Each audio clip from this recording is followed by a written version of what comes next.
Hello बच्चों, चलिए प्रश्न पढ़ते हैं। एक वस्तु को धरातल से किसी कोण पर फेंका जाता है। यदि वस्तु अभी b वायु में है, तब 5 सेकंड में वस्तु के वेग में परिवर्तन का परिमाण होगा। g का वैल्यू लेना है बच्चों 10 मीटर प्रति सेकंड। पहला विकल्प है 50 मीटर प्रति सेकंड, दूसरा विकल्प है 25 मीटर प्रति सेकंड, तीसरा विकल्प है 0, चौथा विकल्प है बच्चों आंकड़े अपर्याप्त है। तो आइए बच्चों प्रश्न के लिए मुख्य उदाहरण की चर्चा करते हैं। मुख्य उदाहरण तो देखिए बच्चों, इस स्थिति की बात की जाए बच्चों, तो ये बच्चों धरातल है। धरातल से जब किसी भी कण को v वेग से फेंका जाता है बच्चों, और ये थीटा कोण बना रहा है बच्चों, तो इसका जो पाथ होता है बच्चों परवलयाकार होता है। इस गति को बोलते हैं बच्चों प्रक्षेप्य गति। इस स्थिति में बच्चों इस पर गुरुत्वीय त्वरण g नीचे की ओर कार्यरत होता है बच्चों। इसका क्षैतिज घटक होगा बच्चों v cos थीटा, और ऊर्ध्वाधर घटक होगा बच्चों v sin थीटा। अब देखिए बच्चों, क्षैतिज घटक में यहाँ पर इसके पास कोई त्वरण नहीं होता, तो क्षैतिज घटक में त्वरण न होने की वजह से v cos थीटा पूरी गति के दौरान नियत रहता है। लेकिन ऊर्ध्वाधर घटक में बच्चों यहाँ पर गुरुत्वीय त्वरण नीचे की ओर कार्यरत रहता है, इसलिए बच्चों ये ऊर्ध्वाधर घटक होता है, यह हर बिंदु पर परिवर्तित होता है, मतलब यह हर समय पर परिवर्तित होता है। और अधिकतम ऊंचाई पर जाने के बाद बच्चों ऊर्ध्वाधर घटक क्या हो जाता है, शून्य हो जाता है। फिर बच्चों इस स्थिति में बच्चों इसके पास जो परिणामी वेग होता है, इसकी दिशा इधर की तरफ होती है। अधिकतम ऊंचाई पर जाने पर वेग शून्य हो जाता है और इसकी दिशा परिवर्तित हो जाती है। और परिवर्तित होने पर ये दिशा इस तरह की हो जाती है और ये वापस कहाँ पर लौट जाता है बच्चों, धरातल पर, जहाँ से चला था वहां पर लौट जाता है। तो बच्चों इस स्थिति में बच्चों यू एक्स बराबर होगा बच्चों, जो प्रारंभिक वेग होगा बच्चों यू एक्स, वो वी एक्स के बराबर होगा। और बच्चों ये होगा यू, सॉरी बच्चों जहाँ पर वी लिया है, तो वी कोस थीटा के बराबर होगा। और बच्चों यहाँ पर ये बात की गई है बच्चों क्षैतिज के लिए, क्षैतिज दिशा में। अगर बच्चों ऊर्ध्वाधर दिशा की बात की जाए, तो ऊर्ध्वाधर में बच्चों यहाँ पर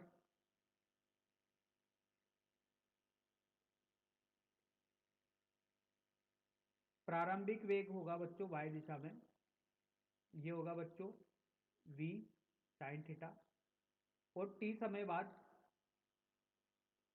बाद बच्चों इसका जो वेग होगा ये v y, ये होगा बच्चों v sin थीटा ऋण gt। प्रथम समीकरण से बच्चों ये निकाला गया है t समय बाद। तो आइए बच्चों इसी मुख्य उदाहरण के आधार पर प्रश्न को हल करते हैं। तो देखिए बच्चों, किसी वस्तु को धरातल से फेंक रहे बच्चों, तो ये गति प्रक्षेप्य गति होगी बच्चों, जैसा मुख्य उदाहरण में समझा।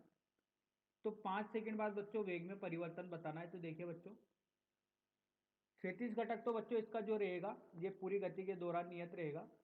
लेकिन अगर बच्चों यहाँ पर ऊर्ध्वाधर घटक की बात की जाए, तो ऊर्ध्वाधर घटक बच्चों टी समय बाद बच्चों इसका जो ऊर्ध्वाधर घटक होगा वी वाई, बच्चों ये होगा you sine theta minus G T.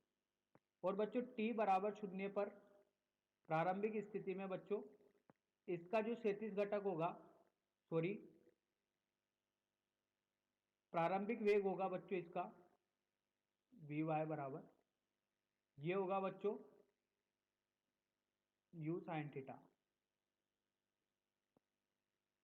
इसको बच्चों प्रारंभिक देते हैं और इसको अंतिम देते हैं। मतलब टी समय बाद जो वेग होगा बच्चों इसका ये होगा you sine theta minus G T, और टी बराबर शून्य पर बच्चों वेग होगा यू साइन थीटा।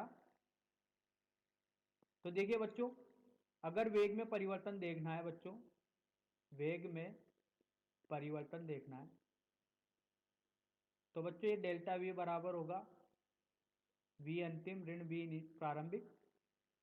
तो देखिए बच्चों, वेग में परिवर्तन वी अंतिम कितना होता है बच्चों, टी समय बाद यू साइन थीटा ऋण जी टी, ऋण प्रारंभिक होगा बच्चों यू साइन थीटा, तो बच्चों ये इससे कट गया। यहाँ पर आया बच्चों ऋणात्मक GT, वेग में परिवर्तन। बच्चों ये ऋणात्मक चिन्ह केवल दिशा को दर्शा रहा है। तो यहाँ पर केवल परिमाण की बात की जाए तो इसका जो परिमाण होगा बच्चों, ये परिमाण की बात कर रहे हैं बच्चों, तो परिमाण होगा बच्चों GT के बराबर होगा। तो G का मान है 10, T का मान है 5, तो ये होगा बच्चों 50 सेकेंड, सॉरी बच्चों 50 मीटर प्रति सेकेंड, 50 मीटर प्रति सेकेंड। तो आइए बच्चों सही विकल्प का चयन करते हैं। पहला विकल्प सही होगा। आशा करता हूँ आपको यह समझ में आया होगा। धन्यवाद।